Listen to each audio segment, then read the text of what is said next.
नमस्ते। Actor technology YouTube च्यानलमा यहाँहरूलाई स्वागत छ।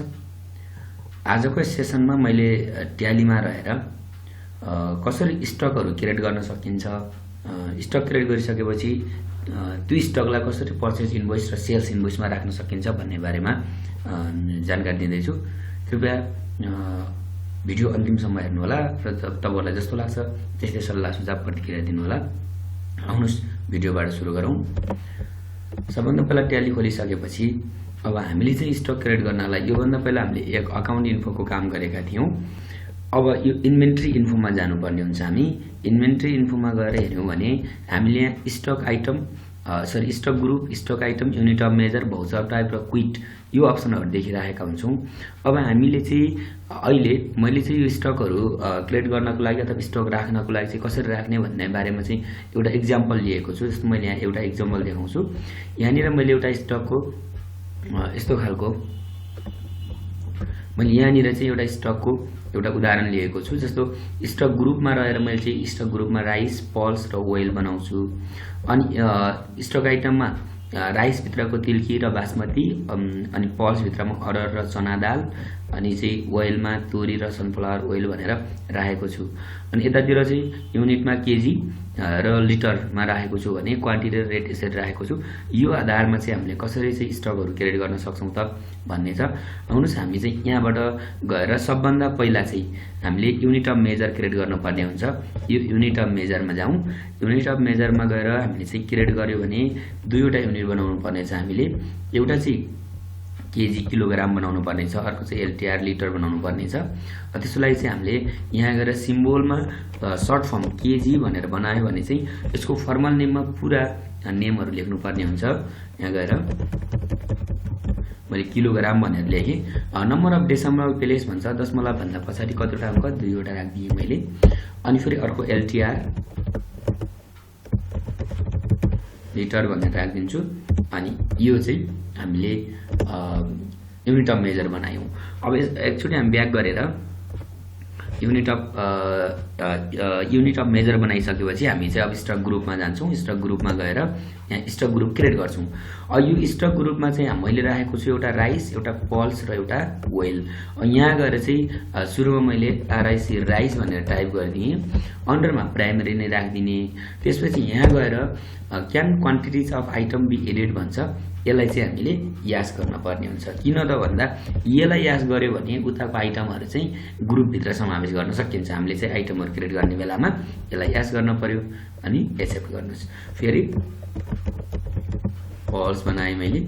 यहाँनिर गएर क्यान क्वान्टिटिज आइटम बी एडेडलाई यास गर्न पर्ने हुन्छ। त्यसो अर्को ओइल, यसलाई पनि मैले यास गरिदिन्छु can quantities of item be एडेडलाई। यदि बनाइसकेपछि ग्रुपहरु चाहिँ क्रिएट भइसक्यो हुन्छ। अब हामीले यो ग्रुप हेर्नलाई चाहिँ ब्याक गरेर गएर यो डिस्प्ले भन्ने छ, यो डिस्प्लेमा जाउँ। अनि यहाँ गएर हेर्यो भने हामीले अलि भर्खर बनाएको ओइल, पल्स र राइस भन्ने तीनवटा ग्रुपहरु छ। अब फेरि स्टक युनिट अफ मेजर हेर्नु पर्यो भने चाहिँ युनिट अफ मेजरमा गएर डिस्प्लेमा गयो भने चाहिँ हामीले केजी र लिटर भन्ने देख्न पाउँछौं। यो त युनिट अफ मेजर र ग्रुप बनाएको कुरा रह्यो। अब चाहिँ हामीले बनाउनु पर्ने छ स्टक आइटम। अब यो स्टक आइटममा गएर हामीले क्रिएट गर्छौं। स्टक आइटममा हामीले के बनाएका छौं त एउटा तिल्की, बासमती, अरहर, चना, तोरी र सनफ्लावर बनाएका छौं। युनिटमा केजी, क्वान्टिटीमा क्रमशः 400 120 हुँदै राखेका छौं। अब म यही अनुसार बनाउँदै जान्छु।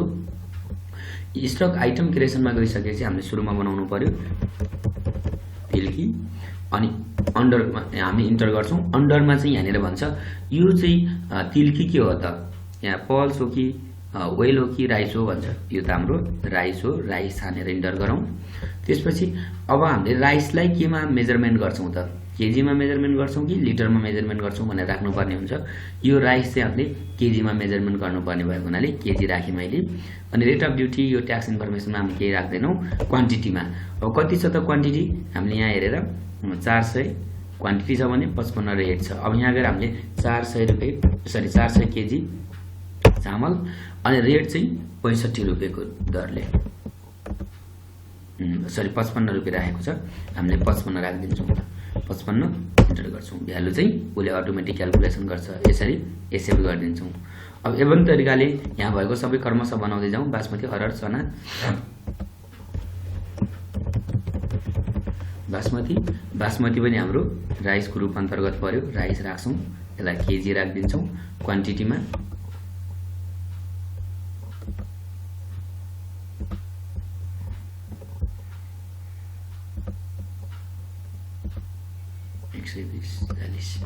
एक सय 20 चाहिँ क्वान्टिटी, 40 रुपियाँ चाहिँ यसको रेट।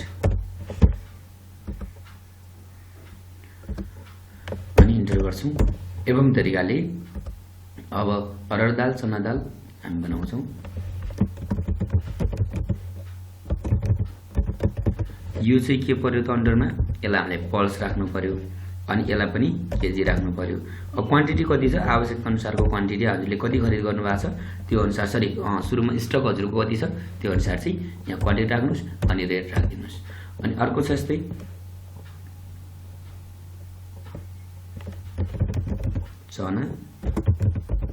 चना दाल, यो पनि पल्सको रूपमा पर्यो। हामीले यसलाई केजी राखिदिन्छौँ अनि क्वान्टिटी हेर्छौँ हामीले यहाँ चाहिँ चना दालको 6012 केजी 45 रुपियाँका दरले, 612 45 रुपियाँका दरले राखिदिन्छौँ यसरी। अनि अब छ हाम्रो तोरी र सनफ्लावर। अब यहाँनिर तोरी भनेर राख्यौँ। तोरी चाहिँ ओइलको रूपमा पर्यो। यसलाई चाहिँ हामीले अब लिटरमा मेजरमेन्ट गर्छौँ। त्यसपछि यहाँनिर गएर यसको क्वान्टिटी हेर्छौँ 230 90 रुपियाँका दरले, 230 क्वान्टिटी 90 रुपियाँको प्राइस रहेको छ। अनि इन्टर गरेर यसलाई नै सेभ गरिदिन्छौँ। अब अर्को छ सनफ्लावर ओइल।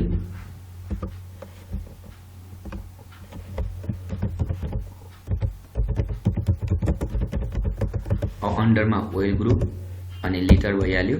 त्यसपछि यसको क्वान्टिटी हेर्छौँ हामीले 980 120 को दरले, 980 चाहिँ यसको क्वान्टिटी हो, 120 चाहिँ यसको रेट रहेको छ। यसरी चाहिँ हामीले स्टकहरू बनाउन सक्छौँ। अब यो बनाइसकेपछि हामीले बनाएको स्टकहरू हेर्नु पर्यो भने चाहिँ यहाँनिर गएर डिस्प्लेमा गएर हामीले स्टकहरू हेर्छौँ। तर यो कति छ त भनेर हेर्नको लागि चाहिँ हामी पुरै ब्याक गरेर गेटवे अफ ट्यालीमा जान्छौँ। अनि यहाँ गएर स्टक समरी भन्ने छ। स्टक समरीमा गएर हेऱ्यो भने ओइल, पल्स र राइस भन्ने तीनवटा चिज देखाइरहेको छ। यसलाई हामी किबोर्डबाट अल्ट F1 बटन प्रेस गर्यो भने चाहिँ यहाँ देखाउँछ ओइल ग्रुपमा कति चाहिँ कुन ओइलहरू छ, पल्समा कुन छ, राइस कति छ, कुन छ, कति चाहिँ क्वान्टिटी छ भनेर यहाँ राखेको छ भने यसको रेट र भ्यालु पनि यहाँ देखाएको छ। यसरी चाहिँ हामीले स्टकहरू क्रिएट गर्न सक्छौँ। यो चाहिँ हामी फर्स्टमा स्टकहरू कसरी क्रिएट गर्न सक्छौँ भन्ने बारेमा भयो। अब यो स्टक बनाइसकेपछि हामीले यसलाई पर्चेज इन्भोइस, अब हामीले सामान फेरि खरिद गऱ्यौँ भने त्यसलाई पर्चेज इन्भोइसमा कसरी राख्न सकिन्छ भन्ने बारेमा छ। त्यसको बारेमा चाहिँ फर्स्टमा हामी भाउचरमा जान्छौँ, इन्भेन्ट्री भाउचरमा अथवा अकाउन्टिङ भाउचर जुनमा जानुभयो भने हुन्छ। म चाहिँ इन्भेन्ट्री भाउचरमा गएँ। यहाँ गएर हामीले पर्चेज इन्भोइसमा राख्नको लागि किबोर्डबाट F9 बटन थिच्नुपर्ने हुन्छ। रेफरेन्स कोड भनेको बिल नम्बर भनेको जस्तै कति जान्छ, आफू बिल कोडहरू जान्छ त्यो अनुसार राख्दै जानुपर्ने हो। पार्टिज नेममा भन्छ। पार्टिज नेममा चाहिँ यदि हामीले नगदमा खरिद गर्दैछौँ भने पार्टिज नेममा क्यास राखिदिन्छौँ। यदि उधारोमा खरिद गर्दैछौँ भने कुन पसल अथवा कुन व्यक्तिबाट खरिद गर्दैछौँ त्यसको नाम पार्टिज नेम राख्छौँ भने, यदि ब्याङ्कबाट पैसा तिरेर हामीले चाहिँ सामान खरिद गर्दैछौँ भने ब्याङ्कको नाम राख्दैछौँ। मैले चाहिँ अहिले नगदमा खरिद गर्दैछु, मैले नगद राख्दिएँ। यहाँ गएर इन्टर गर्छु। पर्चेज लेजरमा हामीले पर्चेज अकाउन्ट राख्नुपर्ने हुन्छ। पर्चेज अकाउन्ट यहाँ छैन, नभएपछि हामीले किबोर्डबाट अल्ट C प्रेस गरेर पर्चेज अकाउन्ट बनाउनु पर्ने हुन्छ। अन्डरमा गएर पर्चेजको अन्डरमा पर्चेज अकाउन्ट राख्ने भनेको छु मैले पहिला लेजर बनाउने बेलामा पर्चेज अकाउन्ट राखिदिनुहोस् अनि एक्सेप्ट गरिदिनुहोस्। अब हामीले कुन आइटमहरूलाई चाहिँ खरिद गरेको हो त त्यो अनुसार चाहिँ यहाँ यसलाई स्पेस बटन थिच्यो भने हाम्रो क्वान्टिटिजहरू अघि बनाएको आइटमहरू चाहिँ यहाँ राइट साइडमा देखाउँछ। अब हामीले कुन आइटम कति खरिद गऱ्यौँ त। अहिले चाहिँ हामीसँग अरहर दाल 100 केजी स्टक छ। त्यसमा चाहिँ हामीले फेरि 500 केजी थप्यौँ भने चाहिँ अरहर दाल छाने मैले क्वान्टिटी हामीले फेरि 500 केजी थप्यौँ। यदि रेट घटबड भएर आउँछ भने रेटहरू चेन्ज गर्न सक्छौँ। यही रेटमा आएको छ भने चाहिँ हामीले यही रेट राख्न सक्छौँ। जस्तो मैले अहिले 100 रुपियाँमा चाहिँ यसलाई खरिद गरेको थिएँ, 100 राख्दिएँ। फेरि यहाँ स्पेस गर्छु म। यहाँ गएर बासमती चामल चाहिँ फेरि गएर मैले 400 केजी चाहिँ खरिद गरेँ। यो चाहिँ 50 रुपियाँका दरले चाहिँ खरिद गरेँ। यस्तै तरिकाले जे सामानलाई चाहिँ हामीले खरिद गर्छौं त्यो अनुसार चाहिँ आइटमहरु यहाँ राख्न पर्यो अनि क्वान्टिटी पनि राख्न पर्यो र रेटहरुलाई पनि एड गर्न पर्यो। यसरी आवश्यकता अनुसार आफूले खरिद गरेका सामानहरु जुन चाहिने हुन् त्यो सामानहरुलाई चाहिँ हामीले यसरी राख्न सक्छौं भन्ने कुरा छ। यहाँ गएर हामीले राख्न सक्छौं। इन्टर गरौँ। फेरि अर्को गएर यहाँ एवं तरिकाले सनफ्लावर ओइल पछि टिकी पनि हामीले चाहिँ 70 केजी खरिद गर्यौं। 55 कै दरले पुरानै रेटमा खरिद गर्यौं हामीले। यहाँ गएर सबै हरेक सामानहरुलाई चाहिँ यसरी आफूले के खरिद गरेको हो, कति रेटमा खरिद गरेको हो भनेर यसरी राख्न सकिन्छ। यो राखिसकेपछि हामीले यसलाई इन्टर गर्छौं अनि यहाँ गएर न्यारेसन लेख्छौं अनि चाहिँ यसलाई इन्टर गरेर सेभ गरिदिन्छौं। यसरी चाहिँ पर्चेज इन्भोइसमा राख्न सकिन्छ। भने यही कुरालाई चाहिँ हामीले सेल्स इन्भोइसमा राख्नु पर्यो भने चाहिँ फेरि किबोर्डमा गएर यापेट बटन थिच्छौं। यहाँ गएर रेफरेन्स कोड कति हो भनेर हामी रेफरेन्स कोड राख्छौं। पार्टिज नेम एज सेम हामीले चाहिँ नगदमा बेच्छौं भने क्याश राख्छौं। यदि उधारमा बेच्छौं भने पार्टिजको नेम राख्छौं र ब्याङ्कबाट पैसा प्राप्त गर्छौं भने पार्टिज नेममा ब्याङ्क राख्छौं। मैले चाहिँ अहिले क्याशबाट बेचेको हुनाले मैले अब यसलाई चाहिँ हामीले इन्टर गरेर हामी अगाडि गर्छौं। अनि चाहिँ अघि एज सेम हामीले पर्चेज गरेको जस्तै सेल्स लेजरमा चाहिँ हामीले सेल्स राख्नुपर्ने हुन्छ। यहाँनिर सेल्स छैन, नभए पनि हामीले अघि पर्चेज बनाएको जस्तै अल्ट सी गरेर यसलाई चाहिँ सेल्स अकाउन्ट भनेर हामीले बनाउनु पर्ने हुन्छ। सेल्स अकाउन्टको अन्डरमा हामीले सेल्स अकाउन्ट राख्छौं। यहाँ गएर सेल्स अकाउन्ट राख्ने अनि यहाँ गएर अब हामीले के सामान बिक्री गरेको त त्यो सामानहरुलाई चाहिँ हामीले यहाँ राख्छौं सेल्स भाउचरमा अथवा सेल्स इन्भोइसमा। यहाँ गएर अरहर दाल सपोज हामीसँग 600 केजी चाहिँ हामीसँग अरहर दाल छ, जसमा चाहिँ ग्राहकले 400 केजी हामीलाई माग गर्यो भने जसलाई चाहिँ हामीले 200 का दरले चाहिँ हामीले यसलाई बिक्री गर्छौं भने यसरी रेट राख्न सक्छौं। अरु हामीले के बेच्दै छौं ल मानौ चना दाल पनि हामी बेच्छौं। यसमा चाहिँ 30 केजी मात्रै बेच्छौं, जसलाई चाहिँ हामी 120 का दरले चाहिँ बेच्दै छौं। एवं तरिकाले हामीले जो सामानहरुलाई बेच्ने हो त्यसलाई यसरी छान्न सक्छौं र यहाँ गएर जति बेचेको हो त्यो स्टक राख्ने र जति रेट हो यसको त्यो रेटलाई चाहिँ हामीले यहाँनिर एड गर्न सक्छौं। यसरी सेल्स इन्भोइसलाई चाहिँ सजिलैसँग इन्भोइस गर्न सक्छौं। यसमा चाहिँ इन्ट्री गर्न सक्छौं। इन्ट्री गरेर न्यारेसन लेख्नुस्। मैले चाहिँ अहिले 3 वटा आइटमलाई मात्र बिक्री गरेको छु अनि इन्टर गरौँ। न्यारेसन लेखेर हामीले एक्सेप्ट गर्यौं भने यसरी सेल्स इन्भोइसलाई पनि हामी सजिलैसँग रेडी गर्न सक्छौं। यो गरिसकेपछि हामी एकचोटी ब्याक गरेर स्टक समरीमा गएर हामी स्टक हेर्छौं कति स्टक छ हामीसँग। स्टक समरीमा गएर हेर्यौं भने यहाँ स्टक हामी अल्ट F1 गरेर हेर्छौं। अब सनफ्लावर ओइल, तोरी ओइल हामीसँग कति छ, फर्स्टमा कति थियो भनेर यहाँ राखिराखेको छ। सपोज मैले अरहर दाल हेर्छु। अहिले अरहर दालमा गएर मैले इन्टर गर्छु। अरहर दाल हामीले चाहिँ फर्स्टमा के गरेका थियौं 500 केजी चाहिँ इन्भर्ट गरेका थियौं भने अब 400 केजी चाहिँ हामीले बिक्री गर्यौं भने हामीसँग 100 केजी फर्स्टमा ओपनिङ स्टक थियो। हामीले सुरुमा ओपनिङ गर्ने बेला चाहिँ 100 केजी स्टक थियो। त्यसमा चाहिँ हामीले अप्रिल महिनामा आएर फेरि 500 केजी खरिद गरेका छौं भने त्यही अप्रिल महिनामा 400 केजी बिक्री गर्यौं र हामीसँग क्लोजिङमा अब कति छ त 200 केजी छ भनेर यसरी देखाएको छ। हामीले यसरी हेर्न सक्छौं हरेक सामानहरु कति स्टक बाँकी छ, कति चाहिँ हामीले बिक्री गरेका छौं र ओपनिङमा कति थियो भन्ने बारेमा चाहिँ यहाँ देखाउँछ। सुरुमा हामीसँग 6012 केजी चाहिँ यो चना दाल थियो। पछि गएर 40 केजी हामीले अप्रिल महिनामा खरिद गर्यौं र फेरि 30 केजी बिक्री गर्यौं। हामीसँग 6022 केजी अब चाहिँ स्टक छ भनेर यसरी हेर्न सक्छौं। यो भनेको चाहिँ हाम्रो के हो त स्टकहरुलाई हेर्ने तरिका हो। र हामीले गरेको कारोबार हेर्नु पर्यो भने चाहिँ यहाँ डिस्प्लेमा गएर यो डे बुकमा गयौं भने चाहिँ हामीले गरेको कारोबार हुन्छ। पर्चेज र सेल्स दुईवटा गरेका छौं। हामीले सेल्स हेर्ने हो भने सेल्समा क्लिक गर्यौं भने सेल्स इन्भोइस आउँछ र यसलाई हामीले अल्ट पी गरेर इन्टर गर्यौं भने प्रिन्ट हुन्छ, बिल प्रिन्ट भएर आउँछ। हामीले पर्चेज हेर्ने हो भने पर्चेज हेर्छौं र यसलाई पनि अल्ट पी गरेर हामीले चाहिँ इन्टर गर्यौं भने प्रिन्ट भएर बिल प्रिन्ट भएर आउँछ।